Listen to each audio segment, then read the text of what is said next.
Ny ONG arabaka zany dia fikambanana ny olona mikirakira ny atao hoe internet zany eto a Madagasikara tanjona zany fivondrona ny mpampiasa ny zay tambazotra internet zay eto. Ny zavatra ataonay ato zany misy ny formation, misy ny espace-na coworking zay fizarana toeram-piasana zany olona mikirakira ny solosaina sy internet reo dia misy koa ny événementiel zany ao anatiny. Ny tsindriana manokana zany ny resaka formation satria eo indrindra moa zao tsika am'izao akatoko ny fidiran'ny mpianatra sy ny mpandrana sy ny mpiasa izao dia misy formation manokana zany no sokafana eto amin'ny abaka manomboka amin'ity volana ity. Zany moa zany dia ny mikasika ny fampiasana ny réseaux sociaux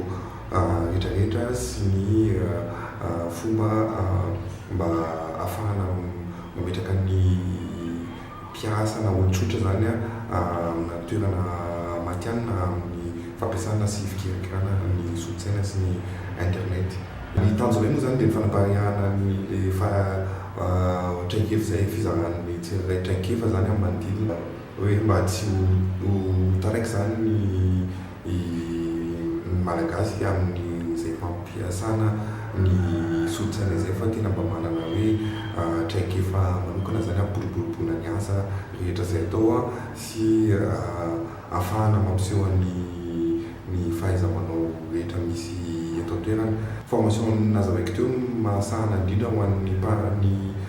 mpiasa sy ny professionnel zany fa ao anatiny koa zany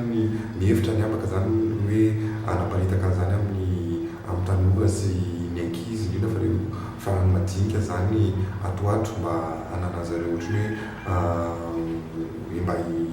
irona bebe kokoa zany amin'ny fampiasana zay solosaina zay satria raha mahafantatra farapoto zany sy amoavy ny fahaizana mampiasa sy mikirakira ny solosaina zany dia isany mitovy amin'ny hoe fahaizana mamaky teny sy manokatra zany ihany koa amin'ny afaka